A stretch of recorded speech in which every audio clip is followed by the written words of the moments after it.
c'est la guerre. Non, je ne vais pas parler de la guerre d'Ukraine, ni de la situation au Soudan, qui pourtant me préoccupe beaucoup. Nous n'aimons guère parler de guerre. Nous aimerions bien chasser guerre et conflit de notre pensée, mais honnêtement, nous ne le pouvons pas si nous voulons vivre dans le monde tel qu'il est. Mais il est bien d'autres guerres que celles qui opposent des troupes d'hommes en armes.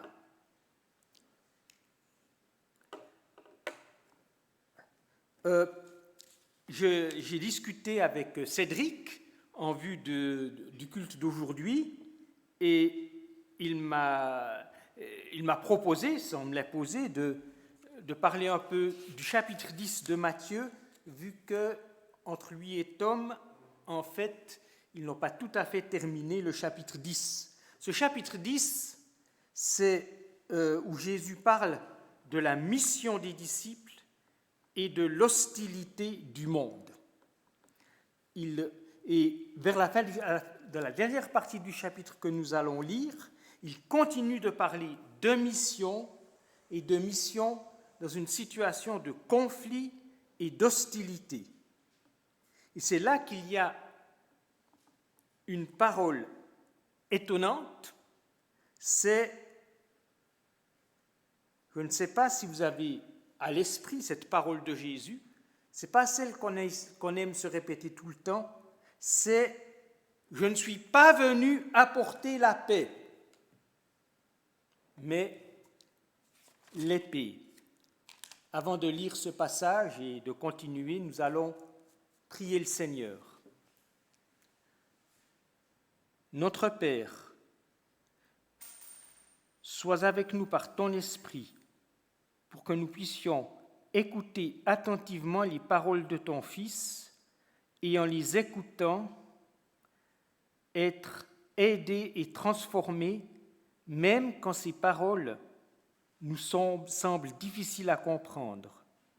Tu nous les as données pour nous instruire et surtout pour nous armer pour la vie.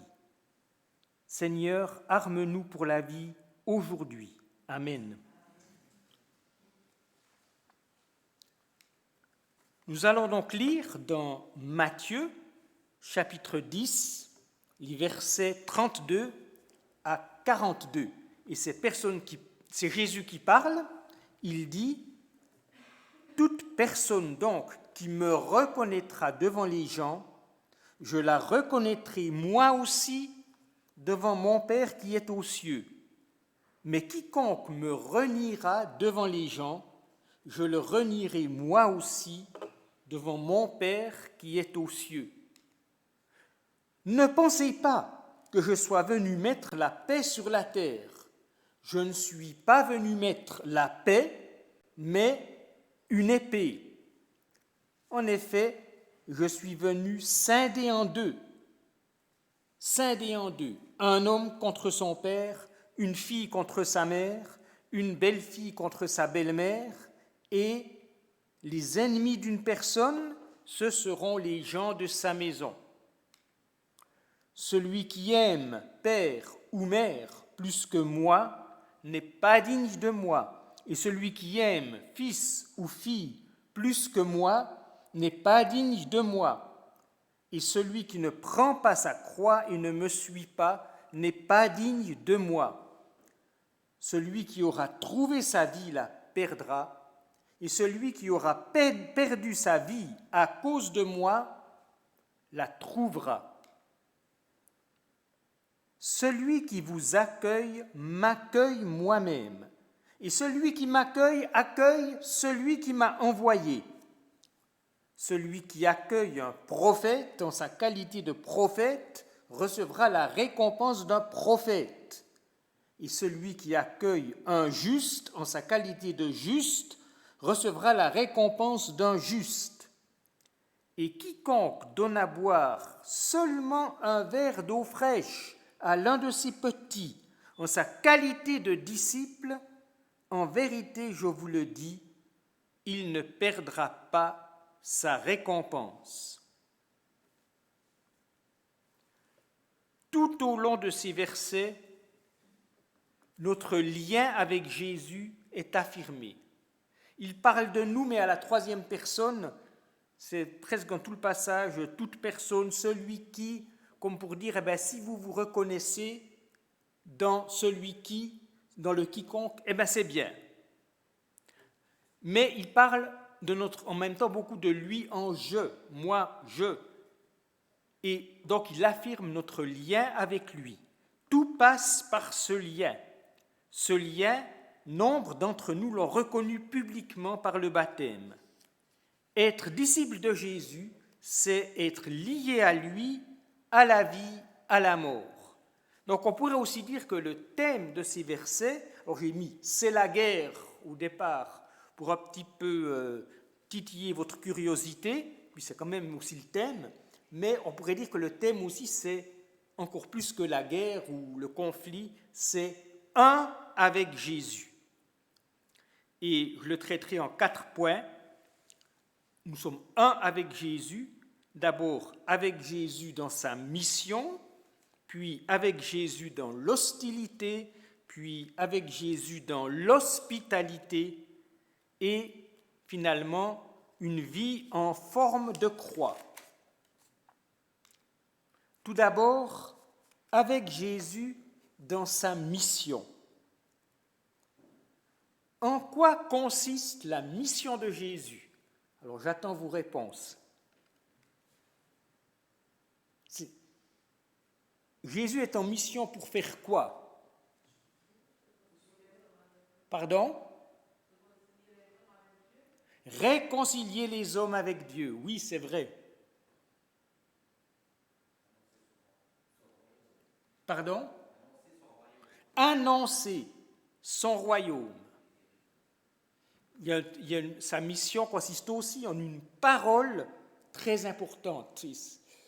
On a toutes ces paroles dans les évangiles. La bonne nouvelle, c'est une bonne nouvelle du royaume. Vous avez d'autres réponses ?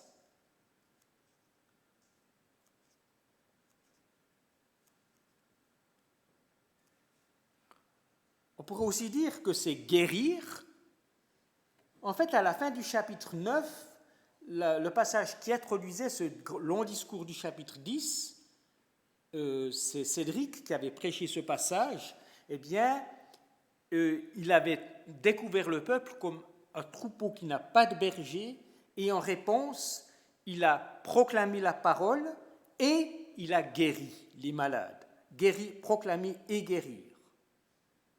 Et pour réconcilier l'humanité avec Dieu, il est mort sur la croix. Alors ici, dans le passage que nous avons lu, nous avons une autre formulation de sa mission. Dans l'évangile de Matthieu, surtout, Jésus parfois exprime sa mission en disant « Je suis venu faire ceci ou cela ». Et c'est surprenant, mais ça a un lien avec sa mort, mourir pour nous. Ne pensez pas que je sois venu mettre la paix sur la terre. Je ne suis pas venu mettre la paix, mais une épée. Déjà, le reste du chapitre montrait que dans sa grâce, Jésus n'a pas voulu accomplir son ministère tout seul, mais au travers de disciples. Et il continue après sa résurrection sur terre au travers de nous. Nous sommes sur terre, lui n'est plus sur terre.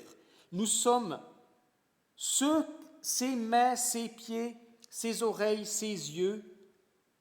C'est sa mission qui continue au travers de nous.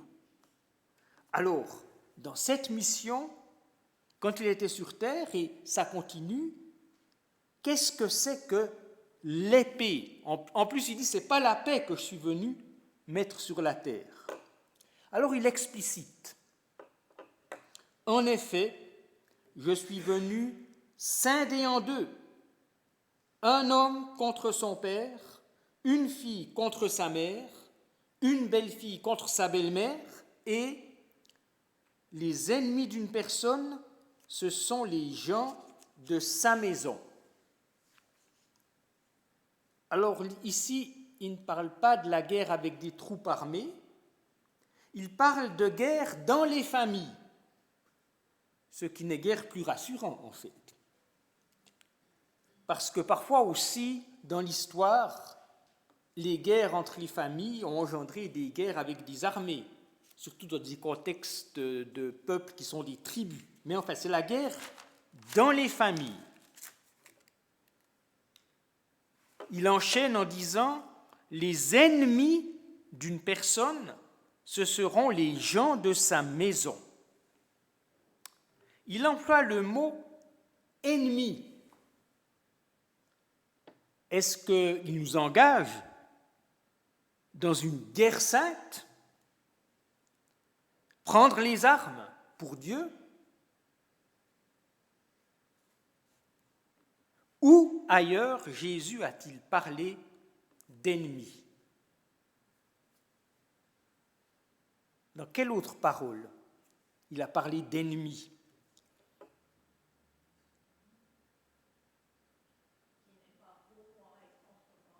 Oui, il a dit ça, mais il a aussi employé le mot ennemi ailleurs. Aimez vos ennemis. Ah tiens, et c'est dans le même évangile, c'est dans le discours précédent, il y a plusieurs discours de Jésus, c'était le premier, on est dans le deuxième. Dans le premier discours, chapitre 5, verset 44, il avait dit « Aimez vos ennemis ». Mais alors, comment ça se combine tout ça? Est-ce qu'il faut les aimer en leur faisant la guerre? Certains l'ont cru, hein?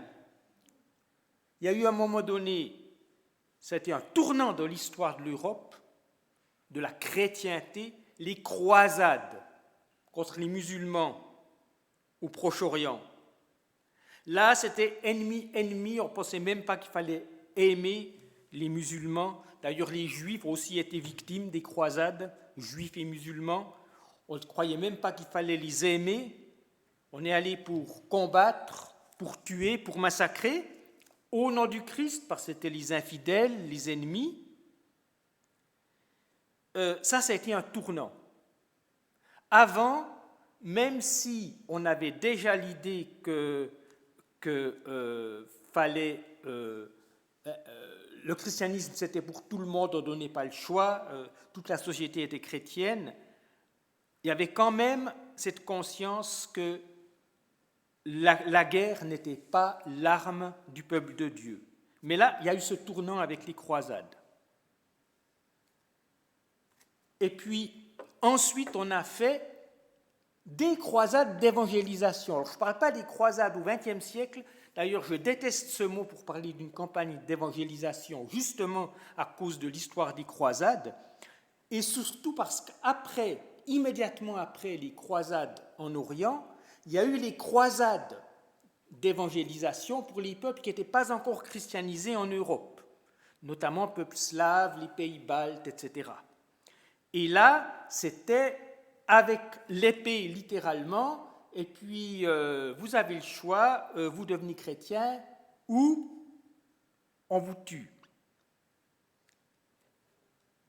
En fait de violence, Jésus parle plutôt d'une violence à sens unique. Il parle d'une hostilité subie. Donc il ne dit pas bien aimer les gens en leur apportant l'évangile, puis en leur faisant la guerre pour leur aider à accepter l'évangile, parce qu'ils se diront qu'ils n'ont plus le choix. C'était l'approche à une certaine époque. C'était par amour. Si on les menace physiquement, ils se diront qu'ils n'auront plus le choix, puis comme ça, leur âme sera sauvée, parce qu'ils se convertiront.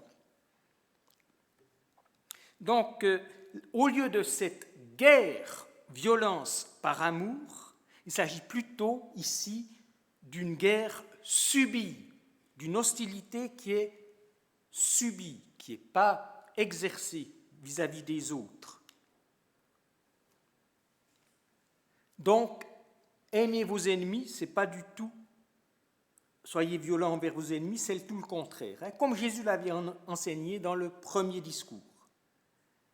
Et qu'il s'agit d'une hostilité subie, c'est clair au verset 38 et 39. celui qui ne prend pas sa croix et ne me suit pas n'est pas digne de moi. Celui qui aura trouvé sa vie la perdra, et celui qui aura perdu sa vie à cause de moi la trouvera. Alors on parle déjà ici d'hostilité, hostilité subie, d'où le deuxième point, avec Jésus dans l'hostilité. Alors je rappelle que Jésus parle surtout d'une situation de famille dans ce passage. Situation de famille. Nous relisons les versets 35 et 36. En effet, je suis venu scinder en deux, un homme contre son père, une fille contre sa mère, une belle-fille contre sa belle-mère, et les ennemis d'une personne, ce sont les gens de sa maison. Alors là, j'ai mis les guillemets pour un homme contre son père, une fille contre sa mère, une belle-fille contre sa belle-mère, et puis ensuite aussi pour les ennemis d'une personne, ce sont les gens de sa maison. En fait, il s'agit d'une citation. Jésus cite l'Ancien Testament pour dire, mais tout cela avait été prédit il y a des siècles. C'est dans Michée, le prophète Michée, chapitre 7, verset 6. Alors c'est un autre défi Michée que celui de la justice sociale, qui est aussi très important, qui est aussi dans Michée, c'est le défi de la division dans les familles. Ça, c'est un sacré défi. Et ce défi avait été prédit aussi par Michée. Une hostilité qui est subie pour une raison précise. Ce n'est pas parce que simplement il y a incompatibilité de caractère. Ça, c'est souvent le cas dans les familles. Mais Jésus ne parle pas ici de cela. Ce n'est pas parce que nous nous comportons parfois de façon insupportable. C'est vrai, malheureusement, même si nous sommes disciples de Christ. Mais ce n'est pas de cela que Jésus parle. Parfois, on a la monnaie de sa pièce, ou parfois, souvent, dans les conflits, les deux parties y ont une part, ils sont en partie fautifs. Il s'agit de trouver un chemin pour se réconcilier. Mais Jésus ne parle pas ici de cela. Il parle d'une hostilité subie pour une raison précise, l'appartenance au Christ et l'engagement pour le Christ. C'est une hostilité qu'on peut d'ailleurs désamorcer si on met en veilleuse l'attachement au Christ. Et c'est ce que Jésus dit dans le verset qui suit, « Celui qui aime père ou mère plus que moi n'est pas digne de moi, et celui qui aime fils ou fille plus que moi n'est pas digne de moi. » Autrement dit, c'est toujours possible de mettre la relation familiale en première priorité. À ce moment-là, la relation à Jésus, même si elle est encore là dans le cœur, mais elle va s'étioler et elle ne sera plus une vraie relation avec Jésus comme lui l'a voulu. D'ailleurs, c'est des paroles sévères, ce n'est pas simplement celui qui aime père ou mère plus que moi, celui qui aime fils ou fille plus que moi, eh bien c'est dommage, mais n'est pas digne de moi. Et quand Jésus emploie cette expression, ça veut dire n'est plus mon disciple. Alors il ne dit pas de ne pas aimer les membres de la famille, il parle en fait de la bonne façon d'aimer. Il ne s'agit pas d'un amour absolu. Il ne s'agit pas non plus d'un amour fusionnel. Et s'il s'agit d'un amour qui est comme un absolu dans les relations familiales ou d'autres relations humaines, ou d'un amour encore plus qui serait fusionnel, eh bien, là, l'épée de Jésus, elle est venue pour scinder, séparer, couper en deux. ce qui n'est pas forcément une mauvaise chose. Alors moi, ceux qui me connaissent dans ma vie privée savent que je suis un peu maniaque. J'ai remarqué comment des gens coupent le pain, eh bien ils coupent, puis ensuite, pour le dernier bout, eh bien, ça retient encore un petit bout, ils arrachent, c'est plus simple. Alors moi, je suis maniaque, il faut que je tranche avec le couteau jusqu'à ce que le morceau tombe. Voilà, séparé.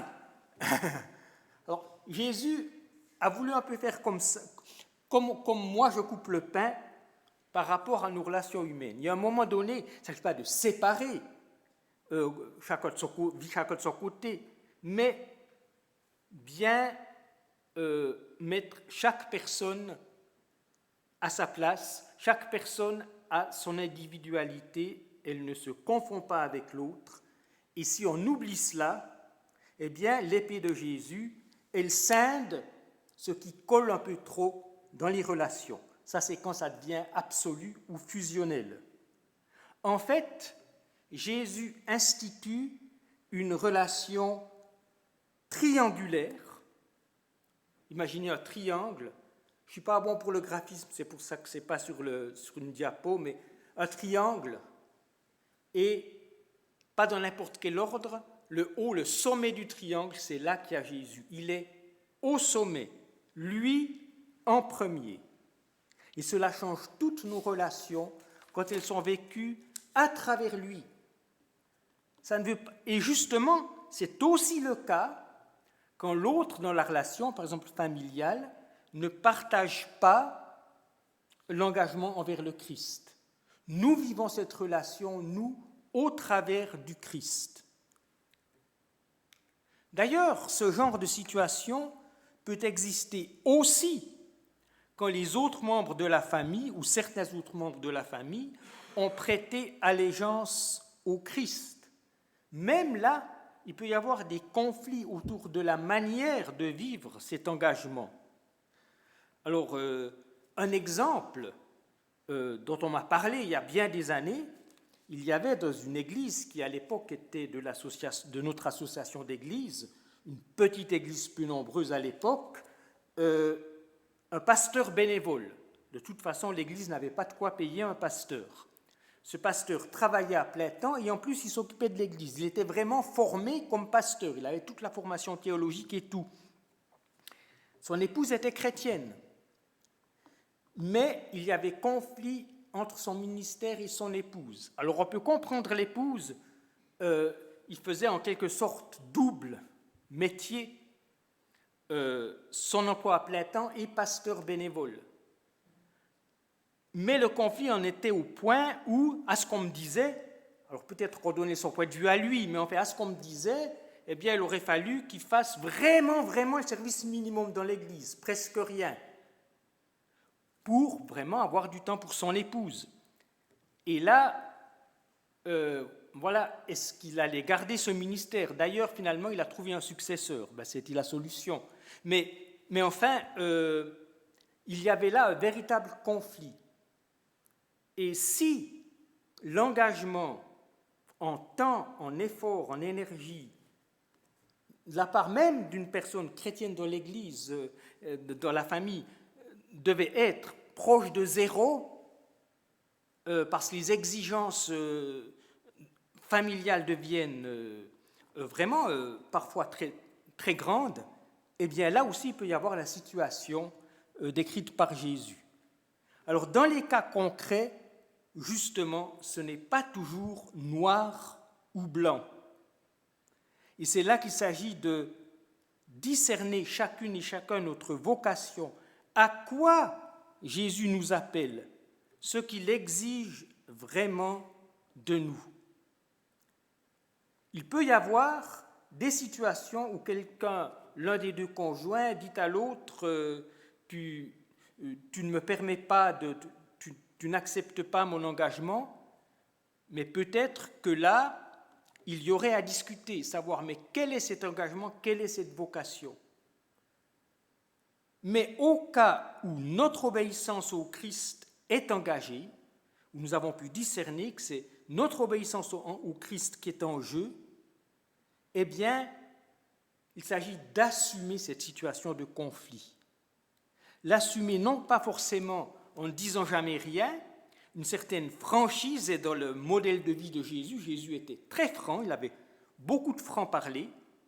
En même temps, il s'agit de ne pas toujours l'ouvrir et de ne pas toujours y revenir, pas toujours ramener ce qu'on a dit déjà une fois, et surtout éviter l'escalade. Il y a toute une sagesse là. Et puis, savoir prendre de la distance, d'une manière ou d'une autre, quand on est dans une situation de conflit. Ça fait aussi partie de cette épée qui décolle. Savoir prendre de la distance. Mais notre lien à Jésus n'apporte pas que des difficultés. Elle apporte aussi, cette relation à Jésus, des joies et aussi de les relations humaines. Et c'est ce point suivant, avec Jésus dans l'hospitalité. Alors, ça faisait un peu une mnémotechnique, hein, hostilité, hospitalité. Mais le petit jeu de mots, là, ce n'est pas moi qui l'ai inventé. En fait, c'est une histoire qu'on m'a racontée, une anecdote, où il y a eu un jeu de mots involontaire. En fait, la langue de quelqu'un qui a fourché, c'est quelqu'un qui était invité à un repas et tout. Voilà, ils ont passé un bon moment, puis ensuite, au moment de partir, les remerciements, et puis sa langue a fourché. Ah, merci beaucoup de votre hostilité. Ouais, c'est un peu plus court que hospitalité. Il y a peut-être deux voyelles, deux syllabes de trop dans hospitalité, puis sa langue a fourché, puis il a dit merci beaucoup de votre hostilité. Voilà. Ça, c'est la petite anecdote. Mais là, il s'agit vraiment aussi, pas seulement d'hostilité, mais il y a aussi l'hospitalité. Si nous devons affronter l'hostilité, Jésus nous promet que nous vivrons de merveilleuses expériences d'hospitalité, de merveilleuses rencontres.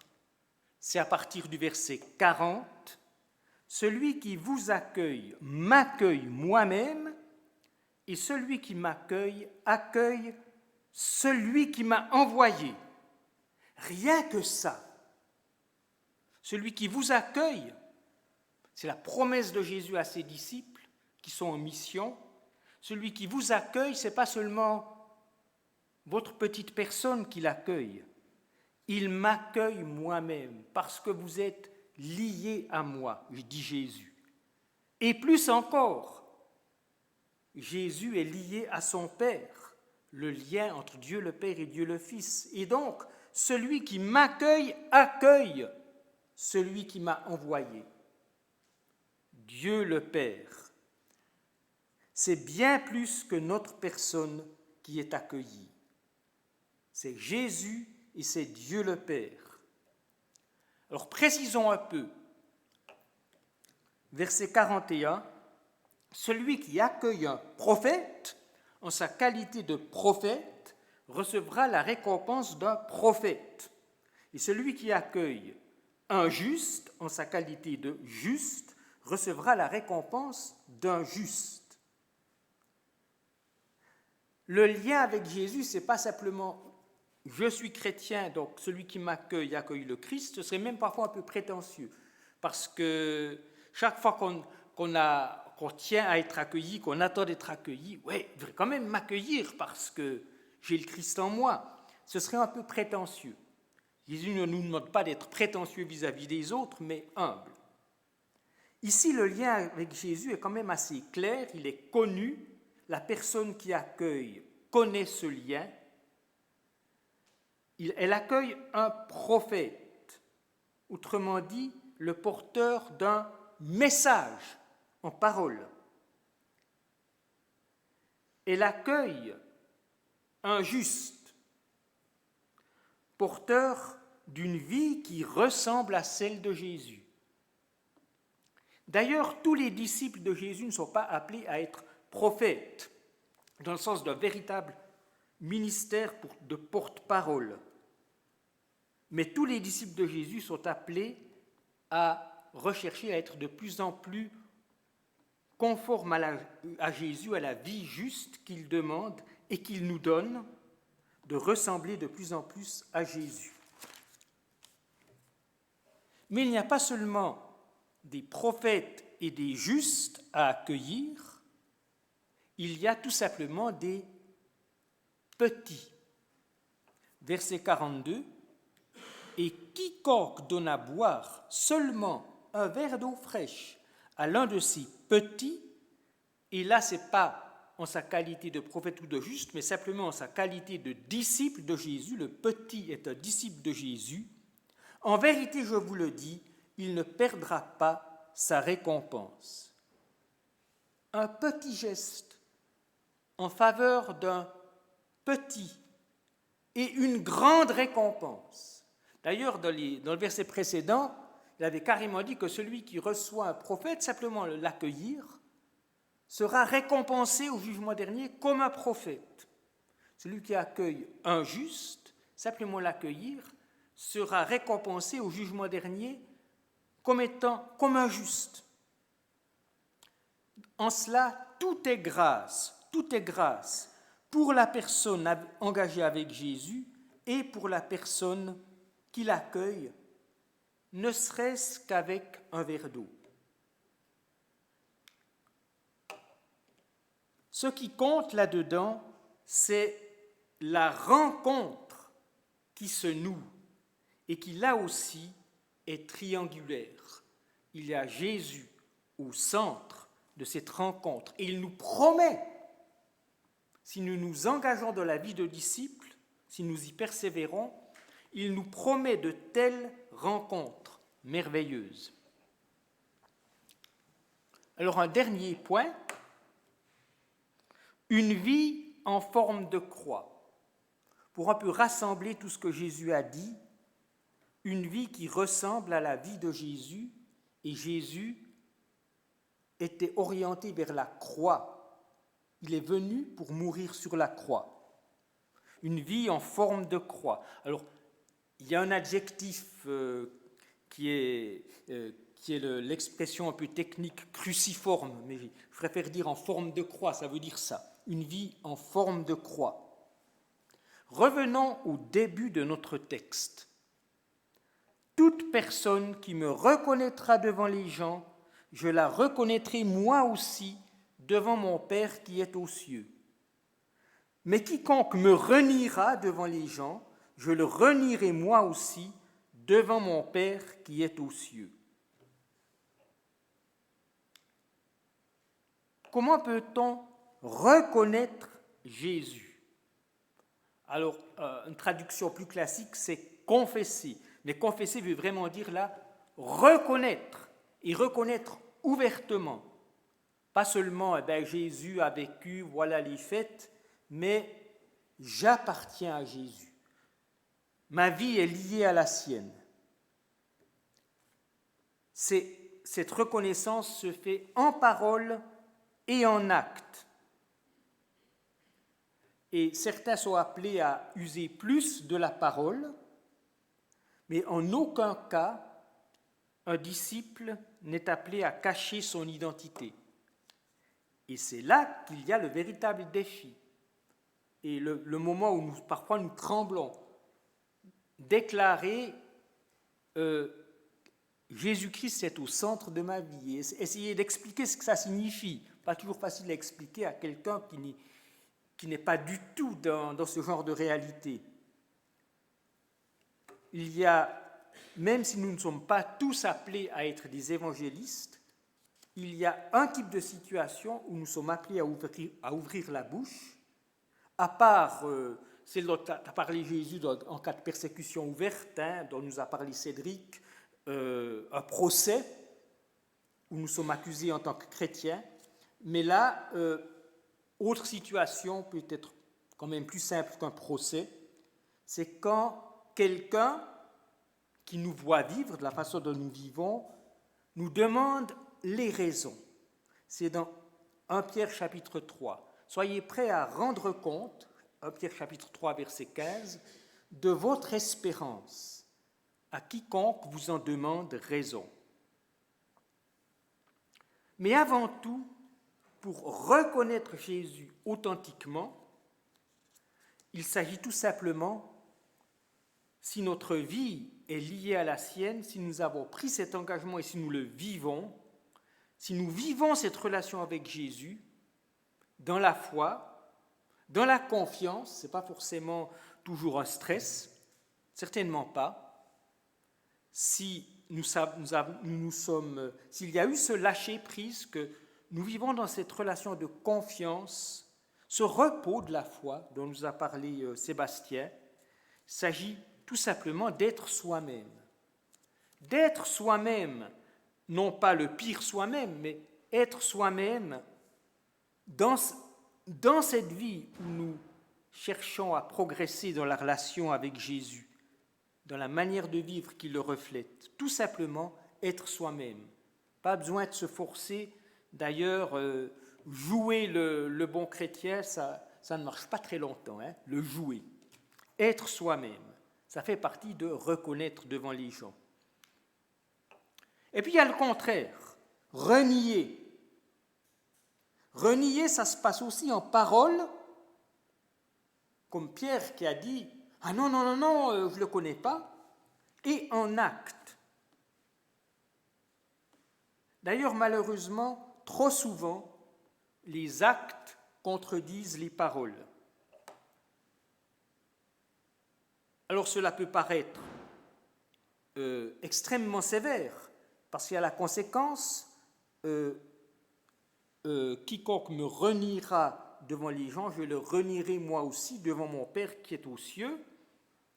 Mais rappelons-nous, ce n'est pas dans ce passage, mais c'est ailleurs dans l'Évangile, le pardon existe. C'est quand même frappant. Ici, Jésus dit, quiconque me reniera devant les gens, je le renierai moi aussi devant mon Père qui est aux cieux. Plus loin, il y a un de ses disciples qui était là qui le renie de manière flagrante. L'histoire de Pierre, quand Jésus était en procès. Je ne le connais pas. Et il a été pardonné, il a été restauré. Oui, le pardon existe et nous pouvons ainsi aller de l'avant. Encore une parole, celui qui ne prend pas sa croix et ne me suit pas n'est pas digne de moi. Alors, on parle parfois de croix pour toutes nos épreuves. Les épreuves sont réelles, mais il ne parle pas ici de toutes les épreuves possibles, il parle de prendre sa croix. Alors, une épreuve qui nous tombe dessus, on ne la prend pas. D'ailleurs, Jésus ne veut même pas qu'on cherche à souffrir, ça c'est faux. Mais là, il s'agit de prendre. Il y a un choix. Ce n'est pas n'importe quelle souffrance. En fait, il s'agit d'assumer les conséquences du fait de s'identifier à un Seigneur crucifié. Mais comment le fait-on au quotidien ? Au quotidien, c'est de nouveau les enseignements de Jésus qu'il a mis en pratique lui-même. On a lu « Aimez vos ennemis », mais il y a aussi dans ce premier discours, le sermon sur la montagne, soyez vainqueurs de la haine, plutôt que de détester l'autre, même quand il y a de bonnes raisons d'être en conflit ou des incompatibilités de caractère dont on a déjà parlé, eh bien, cherchez la réconciliation. Il y a la fidélité en amour que Jésus a enseigné, la fidélité dans le couple. Il y a la parole vraie, tout simplement vraie, tellement vraie que il n'y a même plus besoin d'avoir des formules de serment. On me croira, on me fera confiance, même si on n'aime pas ce que je suis.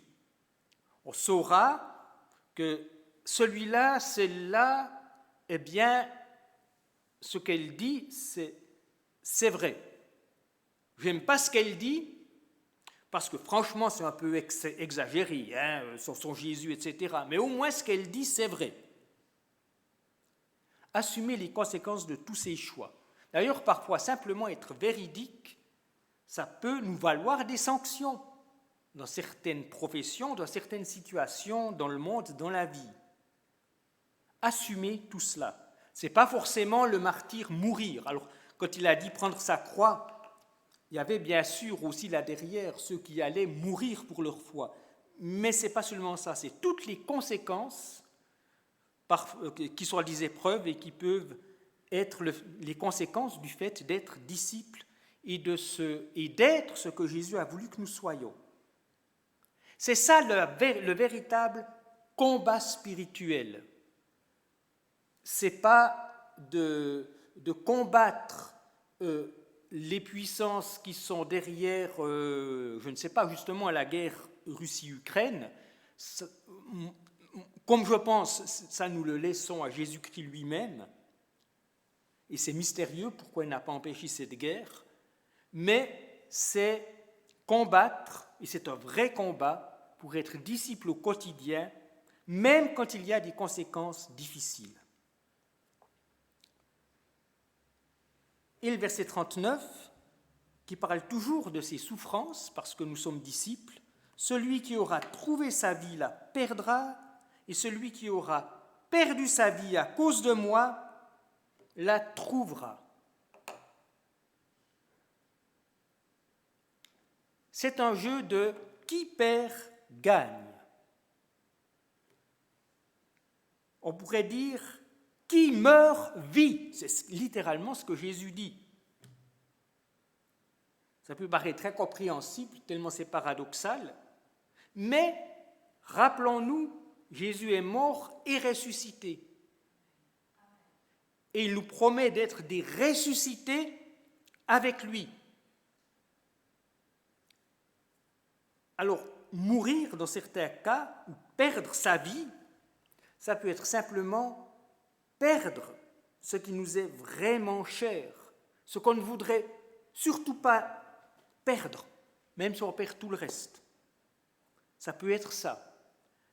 Et nous pouvons parfois, suivant le plan de Dieu pour nous, ça peut arriver, et ça peut surtout arriver comme conséquence de notre engagement. Mais si ça arrive, soyons prêts à l'assumer, soyons prêts à tout lâcher. S'il y a à lâcher, il ne s'agit pas de lâcher pour lâcher, mais parce que qui perd, gagne. En attendant de revivre pleinement, ce sera la résurrection de notre corps à la fin des temps, déjà la vie d'aujourd'hui est pleine de promesses. Jésus a promis des souffrances, mais Jésus a promis, et il a terminé par cela, nous en avons parlé, des rencontres, des relations aussi humaines. Et tous les disciples de Jésus qui ont rencontré de l'hostilité ont aussi retrouvé des liens positifs, des liens qui les ont enrichis avec des chrétiens et avec des non-chrétiens. Saisissons-nous de ces promesses et avançons dans la vie avec Jésus. Amen.